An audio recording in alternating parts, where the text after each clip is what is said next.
the time of the Babylonian restoration, or rather the Persian restoration after the Babylonian exile, and then making the bridge into the beginning of the rabbinic time. So it kind goes of all the way to the Tanaim? Basically, yes. So then with the end of Yabba Yehuda Hanasi and the transition to the Amoraim, then no. the The Knesset HaGadol did not go into the Tanaim. It was what did until then. Okay, just wanted to make sure because it was not clear from the text, nor I couldn't find anything that explained when the Great Assembly disappeared. Right.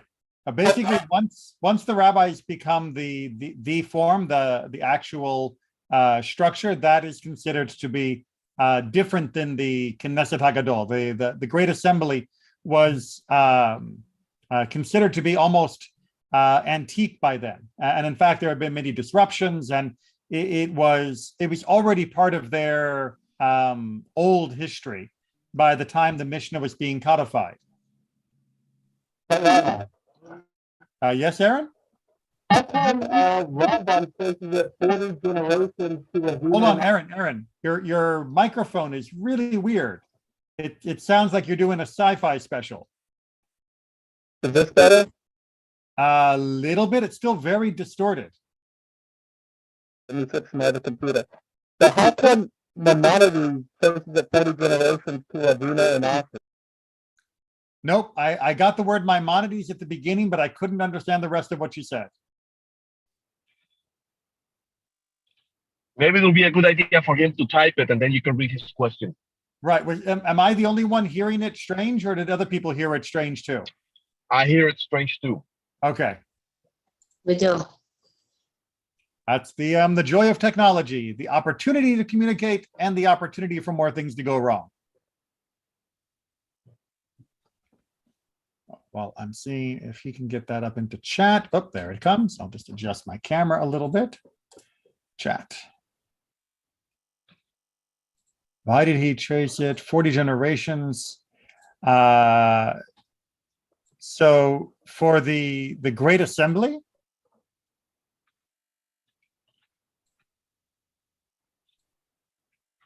so usually when we talk about the Anshe Knesset Hagadol, the men of the Great Assembly, the rabbis are talking about halacha that was given before the Tanaic period began. If we want to say that yes, there was still the Sanhedrin and it was the inheritor and it continued in the same vein, that's perfectly fine. But really, that's not how it's used functionally. The same way that it talks, the rabbis will talk about the takanot or the gezerot of Ezra. They'll also talk about the things that were established by the Great Assembly. And they are talking not about things that were established in their recent history, let alone their current history or their current times. They're talking about things that were established long ago from their perspective, about 100 plus years, about 200 plus years prior to them. So it is, there's a difference between having a assembly and having the capital T, great capital G, assembly, capital A. So for example, the Amidah was put together by the Great Assembly. And when they say that, they don't mean yesterday's Great Assembly or today's Great Assembly. They mean the Great Assembly that came immediately after Ezra, so that it was already considered part of their antiquity. Right, but it seems like from Rambam, I thought he chases it 40 generations to show that this is all part of the same tradition and the law that he's citing, and so that they can trace it back to Moses at Sinai. Right, but tracing doesn't actually figure into this particular topic, right? Being able to trace the halacha, or being able to trace rather the Masorah, the tradition and the transmission from Moses up until wherever you want to go, doesn't tell you what was decided when. Like the Amidah, which is one of the most famous examples for the Great Assembly, Moses did not compose the Amidah. That the actual list of the 18 and then later 19 blessings that form the Amidah wasn't made by Moses. That we should pray, well, that's actually debated, but most of people think that yes, that was one of the primary mitzvot of the 613, but the composition of the Amidah was not established until the Great Assembly. So in a way, it's kind of like talking about the founding fathers in American history. Although I wish we had a middle point, because you could use the founding fathers to talk about Moses or about Abraham.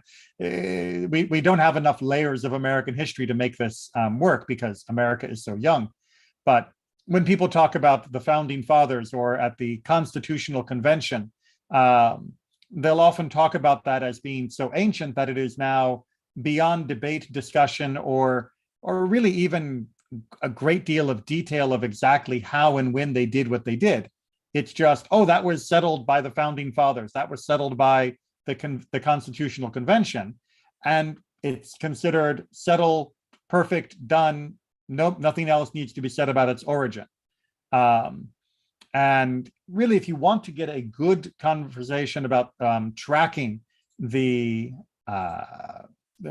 full lineage of from Sinai to through the Talmud period, then Rabbi Shvira HaGaon's Igeret, his writing on that, which you can find, at least I found on it, you can get a good translation, small little book. If you can't find it, let me know, and I'll be happy to send you links if I can dig up where I got it from. Does a great job of analyzing the chain of tradition to the best of that author's knowledge, which is around the year 700. So we're not talking about some modern liberal scholar. We're talking about what did the tradition know about the tradition of how the tradition was passed.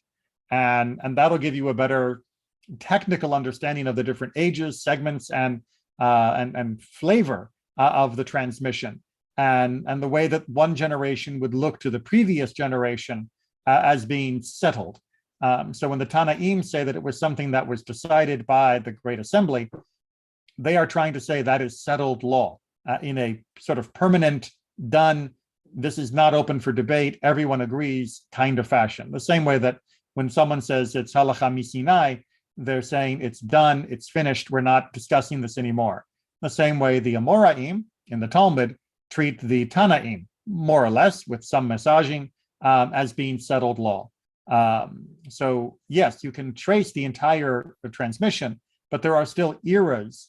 And when one era finishes and then hands over the reins to the next, certain things become fixed from that previous generation, and certain things remain flexible in the next generation. And then, of course, after the Amoraim, you have the Rishonim, and then after the Rishonim, up until around Shulchan Aruch, and then you follow that up with the Achronim, which is continuing to this day. So we don't actually have that many different periods of Jewish history when talking about the legal layers, but the Great Assembly is one of those layers, even though, yes, it connects to the layer that came before it, leading up until Ezra, and the prophetic period, and the layer that came after it, leading into the Tanaim.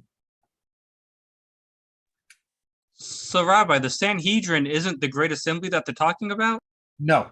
The Sanhedrin is the Sanhedrin, but it is not the Great Assembly. Again, all capital letters. When the rabbis talk about Knesset Hagadol and the Anshe Knesset Hagadol, they are talking about their history prior to the Tanaim. They're not talking about their current events. And that the Knesset Hagadol, that was 120 members? That I can't answer off the top of my head. It's been a while since I went back and looked through the teachings of exactly what it looked like, because it wasn't generally relevant. Knowing that they decided certain things and those became part of our tradition and halacha, that gets passed down. But exactly where it met, what it looked like, who got to sit on it, those sorts of compositional details have never been the focus of Jewish study. Historians and others, of course, they focus on that. But now being some 20 years maybe since I was directly studying that layer of the history, as opposed to the halacha, I can't answer that question with any degree of confidence. Right. I was just reading the other day that the 120-member Knesset today was taken from biblical something. I can't remember which conference it was, though. I would have to go review. But we are here mostly, though, to review Mishnah Gittin. And we are still, yes, on topic. That is to say, we are talking about divorces. I know we had a lovely long digression, especially into that concept of Mipnei Darchei Shalom, for the sake of peace, and Tikkun Olam, repairing social ills, which are incredibly important and valuable pieces of study. But it is nice to get back to the tractate's main topic, and that is divorce. With that, we will resume our journey. We are in chapter 6, and we are in Mishnah number 3. As we talked about a little bit last week, we are in the midst of discussing what happens when you have a minor girl, meaning a girl under the age of maturity, not a bogeret yet. She's not a full adult. And how do we handle her legally? Because being a child, if there is the need for a divorce, then what role will she play in it? What role will her age play in the legalities of it? And that is what we are dealing with now. So we are in Mishnah 3 of chapter 6.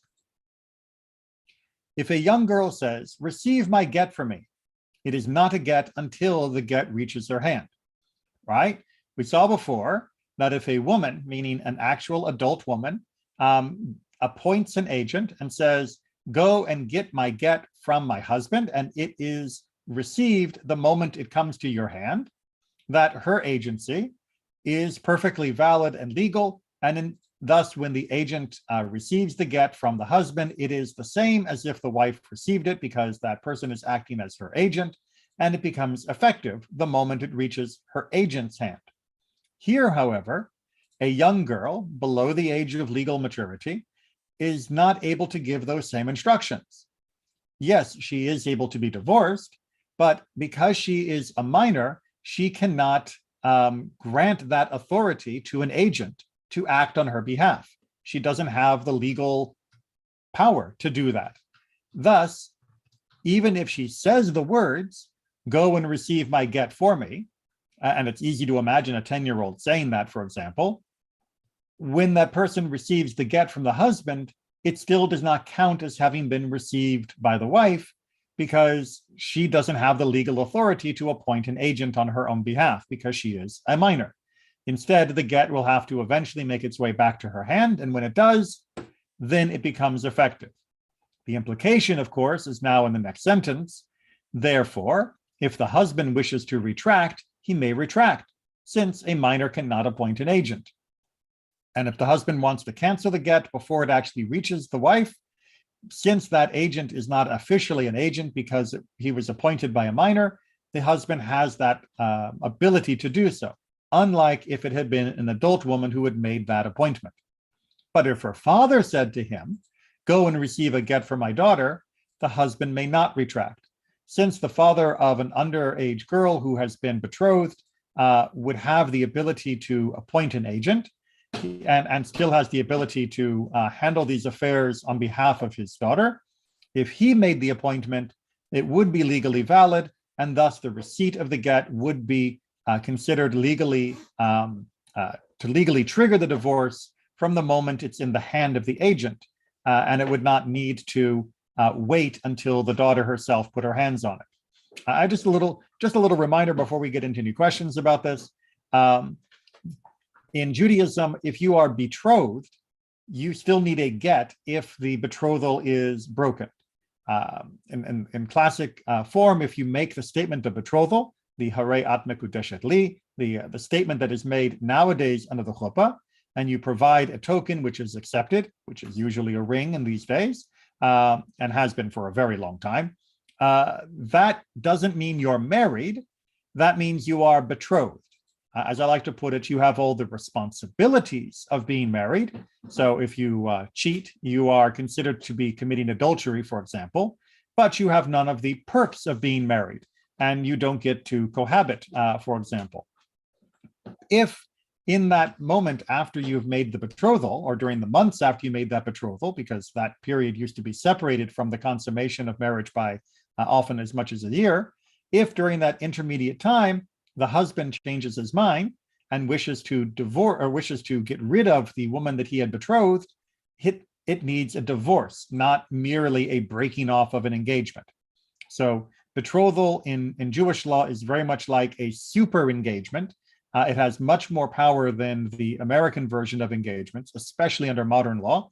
It used to be a little bit stronger under Western law, but that's pretty much gone away.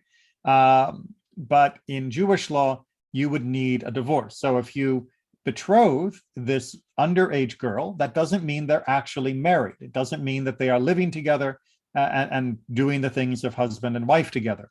What it means in almost all cases was that the husband made an agreement with the father that when the girl came of age, that the husband would then marry her, and that the father was agreeing to this. Now, technically, as I've mentioned multiple times, the girl has the right of refusal once she comes of age, but at this point, she is underage and thus does not have that legal authority.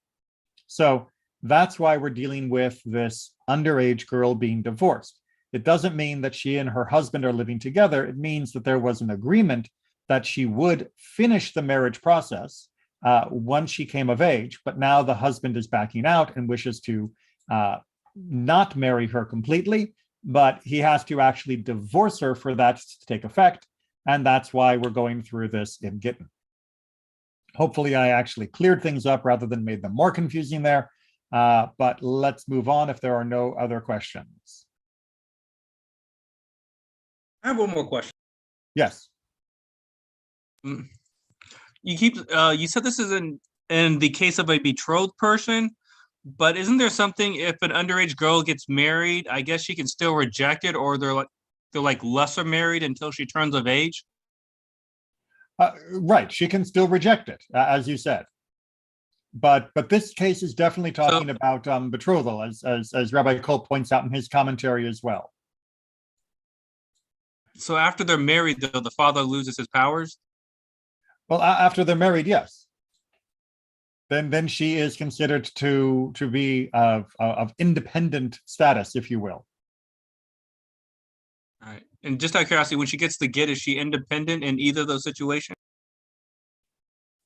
When she receives the get while still in her father's house, in the betrothal situation here, if she is still of an underage girl, then no, she is not fully independent. She is still part of her father's household. That clears that up. Thanks. All right. Next part, also dealing with the ins and outs, but here we are dealing with in general. We're not dealing with the underage issue anymore. If a man says, "Give this get to my wife in such and such a place," and he gives it to her in another place, the get is invalid. So I have my agent and I tell my agent, I want you to give my wife the get in Disney Springs. And because, it's such a romantic place to get divorced. So the guy takes it and he gives it to her at Universal Studios. In such a case, the get is invalid. Because I stipulated precisely where the get was supposed to be delivered, and then my agent went and delivered it in some other place, we have to assume that the agent is acting against the husband's wishes. We don't know why the husband wanted it necessarily to be in that place, but the fact that he specified it means that it was germane to the divorce in the eyes and thus the will of the husband. That means a misdelivery, and by location in this case, renders the get itself invalid. On the other hand, if he says she is in such and such a place and he gives it to her in another place, it is valid. So if he says, take it to my wife, she's in Disney Springs, and the agent goes to Disney Springs, can't find her. He calls the wife and she says, oh, I'm at Universal Studios now. He drives across town, gives it to her there. That's perfectly legal because the information the husband was giving was only about where the agent would be able to find her. It wasn't about where he wanted the get delivered in particular. And so we see again in this that the importance of the language. If the man is saying it has to be here, or at least that is how his sentence could be read, then indeed it has to be there. If the husband is saying, take it to her wherever she is, and I think it's in this place, then that gives the agent more flexibility to deliver the get anywhere that he happens to find the wife. Now, in the modern world, just in case you're wondering, this does play a role. When agency for a get is being given, when an agent is being appointed, certain things are avoided. There's a script that we use precisely to make sure that the husband doesn't say, give this get to my wife on, whatever street he thinks the woman's on. Because if he did so, there's a chance the get would then be invalid. This is also the reason why in the appointment of agency in the modern world, we have other stipulations allowing for the reappointment of agents in the middle if necessary, and other types of delivery possibilities to avoid any of these trigger clauses that would render the get invalid. Aaron, I saw your hand go up and then go down. Yeah, that's what I was going to ask. It seemed like that would allow gets to be invalid and the wife not know that something bad would have happened, like an accidental adulterous relation. And that's why we use scripts. And I will tell you from personal experience, as well as discussion with colleagues, as well as my own training, the way that it was drilled into us when we were in rabbinic school, you don't mess around with a get. You don't mess around with marriage or funerals or bar mitzvah or anything else, but a get in particular has such a very important role to play in dissolving a state of kiddushin, of sanctification between the couple, that you don't leave it up to natural language and just casual speech. Instead, anyone who is administering or helping with the process of a get, whether it be having it be written or having it be delivered, is very, very careful to follow a precise script. And by script, I do mean literally a document with you say, he says, witness says, those kinds of things. And you don't ad lib. And that is precisely to avoid any of these problems. But as I like to point out many, many times, the Mishnah is not here to tell us what is easy and obvious. The Mishnah is here to tell us what happens if you do things off script. And that's important and interesting, but don't be afraid. In the modern world, we avoid these problems by using a very carefully written script. Yes, Aaron. In these scripts, they have to be written out by hand, though. You can't have any copy paste, right? Oh, no, the script that says, and then the agent says X, and then the husband says Y, those scripts are just regular, computer printouts. The get document itself, that has to be handwritten and commissioned precisely for the couple under question. And even in today, you still take the get to the local rabbi, and he gives you a document saying you're divorced, and burns the get, or is that right? So even today, well, not even today. I mean, still today would probably be the right way of putting it. Still today, when after the get has been delivered, it is sent back to the sofer. At least that's the way we handle it in our tradition, in the conservative movement. The sofer being another rabbi who is especially trained in the writing and the handling of a get. And then that rabbi, the one who administered it, will take all the documentation and all the testimonial, the documents that have been signed by the witnesses from all the different stages, and then create the document of separation, which is the certificate that you keep hold of as a husband or wife who has now been divorced, in case the next rabbi, who, for example, might want to officiate at your second wedding, asks to see it, which he or she will ask to see. That is one of our standard questions of, if you've been divorced and you were divorced from a Jewish person, do you have a get? If you have a get, I need to see the certificate of separation. If you do not have a get, we need to arrange to create a get for you now, which I've also helped in those cases too. All right, continuing on, more good or bad language. If a woman says, receive my get in such and such a place, and he receives it for her in another place, so it's the same problem as the husband's example in the last paragraph, but here the roles are reversed, it is invalid, which is the same answer that we saw from the rabbi's, same answer we saw from the man's point of view in the last portion. Rabbi Elazar says it is valid. Now, Rabbi Elazar is saying that it is valid because since you could technically be divorced without consent, that means that if the get has been received at all, that even if it went against the woman's wishes, then since her wishes are not legally able to undermine the entire process, the get would still be valid. So that's his reasoning behind it. If she says, bring me my get from such and such a place, and he brings it from somewhere else, it is valid. So if she says, not receive it, remember, meaning take it as though you were me, but bring it to me, meaning I need you to be my courier, but not my agent, not my representative. You don't have power of attorney, if you will. Then even if he brings it from a different place, it is still valid because his movement, his transmission of it, his couriership is not legally significant and tied to that particular place. All right, Mishnah 4, chapter 6. And as a reminder, we're going to be dealing with the topic of truma. Truma is the special food that was given as gifts from the regular Israelites to the Kohanim. And truma has a very important caveat that it has to be eaten only by the Kohen or the Kohen's family.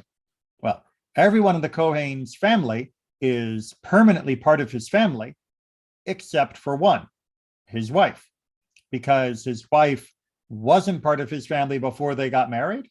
And if they get divorced, she will no longer be part of his family. Therefore, her permission to eat truma, to eat that special food that was given to the priest to be eaten by his family, her permission is going to change depending upon married or divorced. And as you can probably begin to predict, we're going to have to work out where divorce actually happens and thus removes her permission to eat from that truma.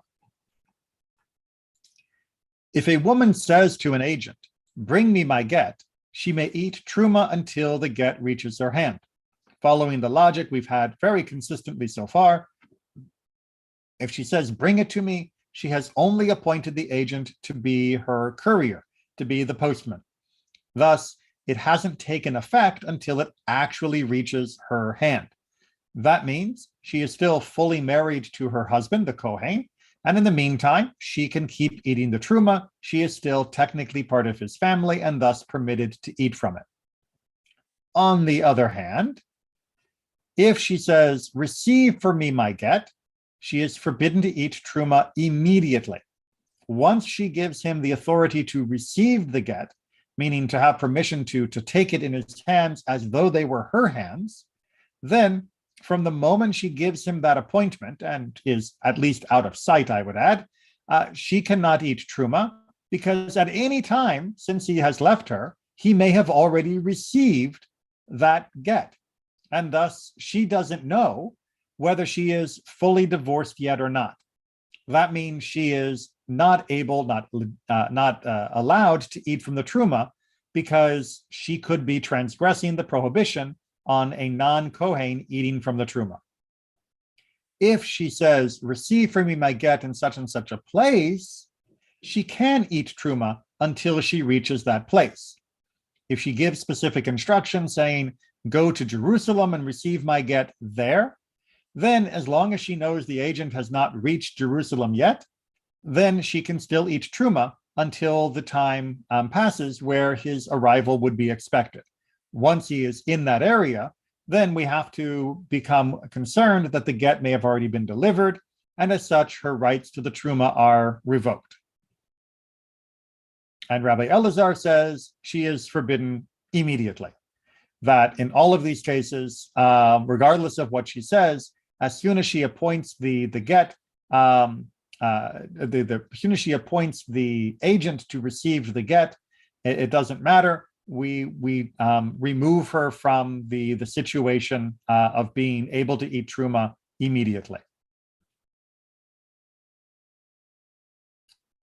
All right. Any questions on that part of Mishnah 5? Sorry, Mishnah 4. The Sefaria always likes to tell you what Mishnah is just coming up, it seems like. Okay, so Mishnah 5. Here we are continuing our discussion of words, but now it's not about receive or deliver. Now it is about how does the husband actually make a declaration to make a get be written. As I've said before, the get cannot be just printed and hanging on the wall, and then you fill in the blanks. We can do that with the ketubah. Indeed, that is the most common way to handle a ketubah. You can commission one special if you like, but most people get a fill in the blank ketubah because it is much easier and usually more affordable. But for a get, it must be written specifically for that husband, for that wife. He can't just get like a dozen gets bulk and then give them to any wives he feels like. So that means we need to know, when has he triggered the valid writing of a get that will be legally powerful enough to render a divorce. So let's get the general idea, and then we're going to look at some special cases. If a man says, write a get and give it to my wife, or divorce her, or write a letter and give it to her, then they should write it and give it to her, right? So that language is all perfectly fine. It is not ambiguous. He said, write a get and give it. He said, divorce her, which obviously means that it must be written and delivered.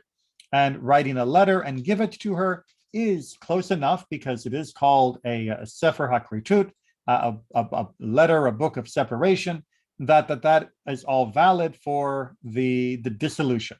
That means if the agents are there that witness this declaration, then the sofer writes it and the get is delivered, it is considered to be a valid get, even if the husband does nothing else in the meantime. The next part, however, shows invalid language. If he said, release her, or provide for her, or do for her as the law dictates, or do the proper thing for her, he has not said anything, meaning that his words have no legal weight. He has said things that are definitely hinting towards divorce, which would require a get and require its delivery, but he has not actually said, divorce her. Thus, his ambiguity renders the get invalid if it were being written, meaning that if you are a sofer and the guy comes to you and says, I want you to do the proper thing for my wife, you, the sofer, would have to say, excuse me, do you mean divorce her? Do you want me to write a get and deliver it to her? And the husband would have to explicitly say, yes, write a get and deliver it to her. You can't hide behind this euphemism, and you can't be vague. It has to be clear enough. Is that okay? Because we're going to get into when we can be a little more lenient in just a second. All right, so let's talk about the leniency. This is in part 4 of the writing from Rabbi Kolb's translation. Originally, meaning like this is the oldest layer of law, they said that if a man was being led out to execution and said, write a get for my wife, they may write a get and give it to her. Now here, the important fact is that he just said, write it. He didn't say give it. However, knowing the extenuating circumstances of his impending death by execution, we are able to interpret his words a little bit more loosely, that when he said, write a get for my wife, he was simply trying to, as quickly as possible, get the instructions out in order that the get would be delivered. clearly he's not going to ask them to write it and then give it to him so he can deliver it to her later, because for him, there is no later. So the interpretation is a person that's condemned and being led to execution is asking for the get to be written and delivered, even if he doesn't get all of those words out. Likewise, they adjusted the leniency for another case. Later, they said, even if he were leaving for a sea voyage or for a caravan journey. And Rabbi Shimon Shazuri says, even if he were dangerously ill. Meaning in these other cases as well, the sailor going up the gangplank onto the boat, and he shouts back to the shore, write a get for my wife. Even though he didn't get the full sentence out and deliver it, it's still enough for the people to write the get and to give it to his wife. And we're going to talk about why a person might want to do that. Maybe tonight, we'll see how far we get.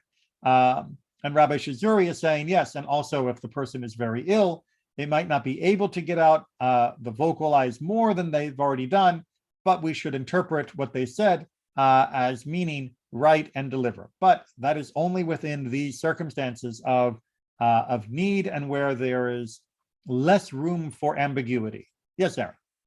Right. Not to get off topic, but is it weird they use the execution as an example? Because I thought that was supposed to be exceedingly rare. Like a generation would not see one. Well, yes. Executions are generally considered to be a rare act in the Jewish court system, which we talked about more in Makot and Sanhedrin when we studied that. But it's still not unusual for them to use that as an example, because it is unusual. The rabbis like using exceptional cases because that shows where the core begins to give way to exceptions. So the rabbis know that there are going to be places where we could be more lenient in hearing the words of the husband.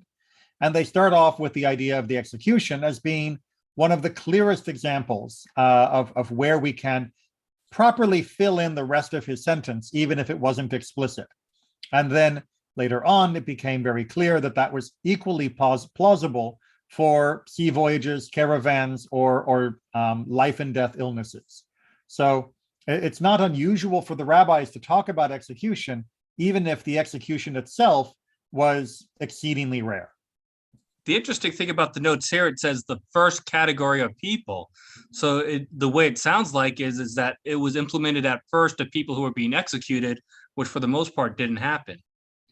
Well, it wouldn't happen often, but it would happen, it happened.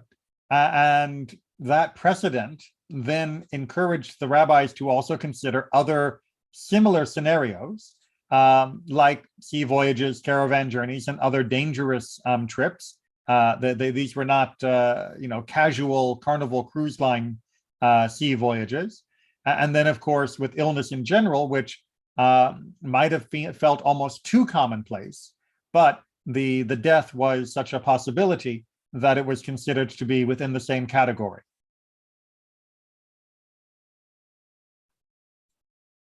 All right, 6.6, where we continue with the instructions or faulty instructions.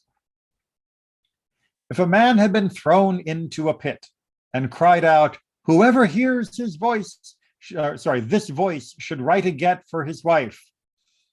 Those who heard should write a get and give it to her. Right. So this person is in a pit, which is basically a dangerous situation. It could be a jail situation. Often the pit is a euphemism for jail. It could be that they have been thrown down a literal well, a cistern. Think of Joseph and his brothers, and really doesn't have a hope for survival. In such a case, even in that situation, if the person is shouting it out of the hole and says, write it for such and such a name, it is considered to be a valid enough statement that it can be written and then delivered to the wife. On the other hand, If a healthy man says, write a get for my wife, and that's all he says, his intention is merely to play with her. And by play here, we mean torment. So if the man says, write a get for my wife, but he doesn't say give it, well, he's only used half the phrase. He's only given half of the instructions. It is a form of torture, of making her think that he's about to divorce her, but he doesn't actually go through with it. And that sort of will I, won't I, either if she wanted to be released, and here he's not, or if she fears being divorced and he's using this to intimidate her at home.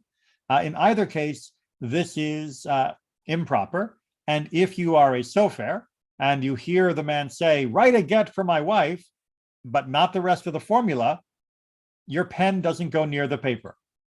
You can say, look, if you want me to write a get and give it to your wife, tell me to write a get and give it to your wife. You give me only half the information, I think you're just messing around.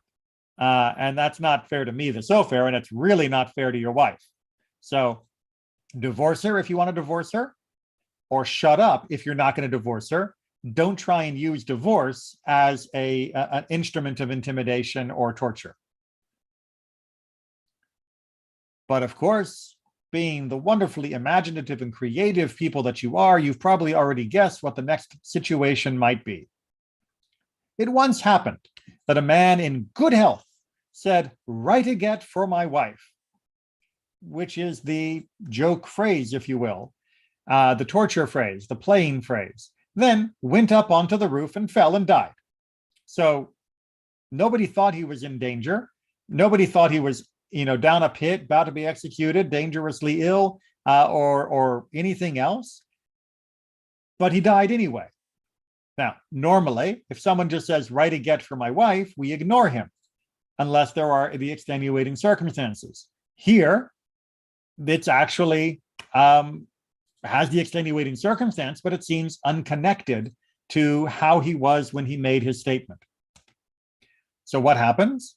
And Rabban Shimon ben Gamliel said that the sages said, if he had thrown himself down, this is a get, but if the wind had blown him over, it was not a get. All right, so what's going on here?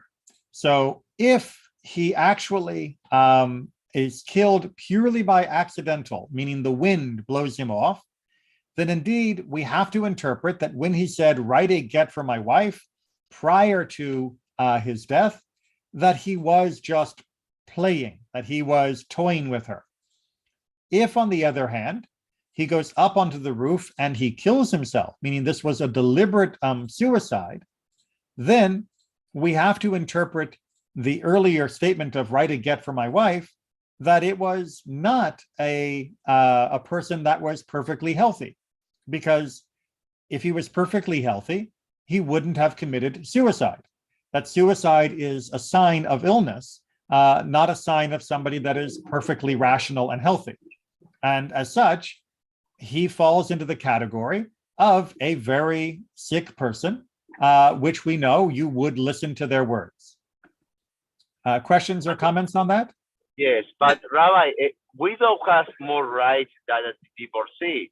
So it's not better if you want to commit suicide, just don't say anything, not send divorce or write I get to my wife, because in this way she will lose.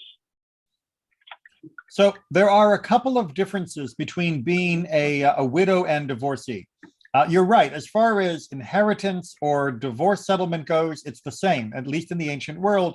The way and marriage also and priests in the future. Right. Well, like I said, there are a couple of things. The financial considerations are basically all the same. However, one of the issues would be a divorced woman cannot marry a Kohen, whereas a widow can. Correct. On the other hand, a divorced woman does not do levirate marriage. She would not be forced to marry his brother, whereas a widow would. And additionally, a divorced woman would not have to do avelut, would not have to do mourning for him, whereas a widow would. So there might be reasons why he wishes she were divorced rather than widowed. Now, does that mean that we always can guess why he wanted it to be one or the other? No. And specifically, if we're talking about suicide, we don't expect that the person would always be behaving in a perfectly understandable or rational way. Like I said, the rabbis here are acknowledging that somebody who is committing suicide is essentially an ill person and needs to be treated in such a way. Rabbi, Yes. I thought though, if the healthy person tells the scribe to write a get, the scribe's not supposed to write it. So there should be no get to give to the wife though, right? Right. So that's the underlying issue here, is that there wouldn't have actually been the if you heard the healthy person say it, you wouldn't have just run out and begun writing down the get. But they are trying to say that you can know the health or illness of a person ex post facto, even if you didn't know it in the beginning. So are they trying to say that you can write the get and give it to her and it applies retroactively? They are indicating that if he had made the declaration that even though the get itself had not been written and delivered prior to his death, that the get would be effective nonetheless. And we're going to see that much more when we get into, I believe it's in chapter 7, where we talk about gets that take effect retroactively. It's one of the few places in Jewish law where you can actually do time jumps. All right, so let's take a look at Mishnah 7, and we'll see what we can get through here. So more about appointing agents and some of the strange situations you can get into. If a man said to 2 people, give a get to my wife, or to 3 people, write a get and give it to my wife, they must write it and give it. All right. If you have made this declaration, you don't get to decide, he was just fooling. You cannot you cannot be what's the right word? You cannot ignore the husband's wishes when you have been designated. Now, specifically when you have 3, on the other hand, then it becomes a little bit more powerful, because as we're going to see, that can turn the 3 people into a beit din themselves. As we see in the next paragraph, if he said to 3 persons, give a get to my wife, they may tell others to write the get because he has made them into a court. So notice here, he didn't tell them to write it, only to deliver it. As such, they have now been given the authority to write it themselves or to appoint someone else to write it on his behalf, because he has designated them as a beit din that can function in that capacity. These are the words of Rabbi Meir. And this is the halacha which Rabbi Hanina, a man of Ono, brought from prison. That phrase, brought from prison, is understood as meaning that when Rabbi Hanina came out of visiting Rabbi Akiva, who was in prison, having been captured by the Romans and prior to his execution, that his statement is verifying, is validating Rabbi Meir's opinion. I have received a tradition that if a man says to 3 persons, give a get to my wife, they may tell others to write it because he has made them into a court. As you can see, it is matching Rabbi Meir's opinion. Rabbi Yossi said, we said to the messenger, we also have a tradition that even were he to say to the great court in Jerusalem, give a get to my wife, they must learn to write it and write the get and deliver it. That Rabbi Yossi has a counter tradition saying that even if he were to say this to the Sanhedrin, who normally does not involve themselves in this kind of matter, that his instructions would force them to write it, even if it meant they had to learn how to prepare a get in proper form, which, much like knowing how tennis is played versus actually playing tennis, it's a skill that you can understand without being a skill that you have. For example, I know how a get has to be compiled and put together. and written, but I do not have the precise training of the orthography of the writing that goes into it. So I would not be a person to write the get. In this case, if the person gave those instructions, the court would actually have to learn and do it because they were authorized, they were appointed to do that job. And then we continue with this topic. If a man says to 10 persons, write a get, 1 writes and 2 sign as witnesses. If he said, all of you write, 1 writes and all sign, therefore, if one of them dies, the get is invalid. Again, because of his clumsy appointment, or perhaps his deliberate but silly appointment, in the first case where he says to 10 people, write a get, because he doesn't specify who among them has to write and who among them has to be the witnesses, any one of them could write it and any 2 of them could sign it. That's a more open-ended form. If he said all of you, now making it a fully collective appointment, then one person still would write it because only one person can hold the pen, but all of them would then need to sign. Even though the get only needs 2 witnesses, all of them would have to sign as witnesses because he said all of you should do it. That, of course, creates the potential problem that if one of them dies, the whole get would be invalid because his appointment was for 10 of them all together. If there are only 9 of them, then you can't make the 10, and that means the get cannot be written as the husband had stipulated, and thus any get they did write with only 9 signatures on it would be invalid. Questions or comments on that?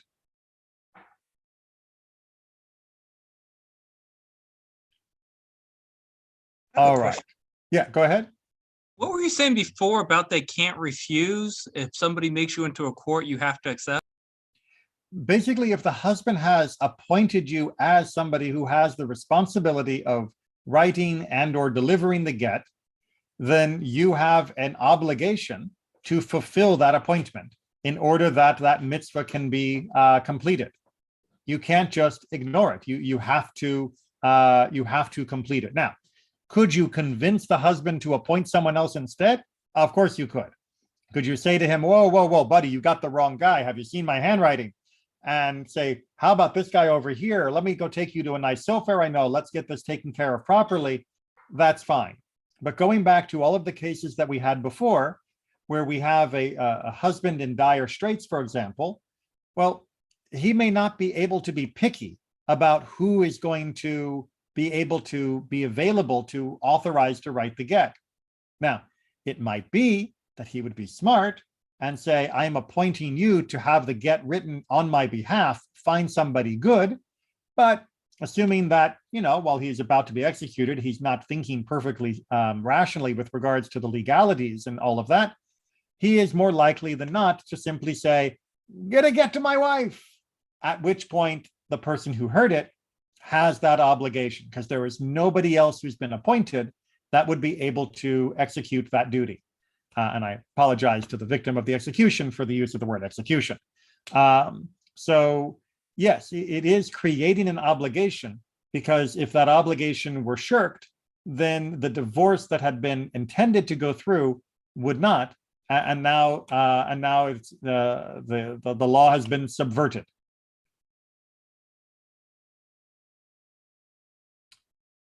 Any other questions or comments? All right. Well, rather than start a new chapter with only a few minutes left to go, we're going to go ahead and put Chapter 7 on next week's to-do list, and we will pick up from Chapter 7, Mishnah number 1. Take care, everyone, and have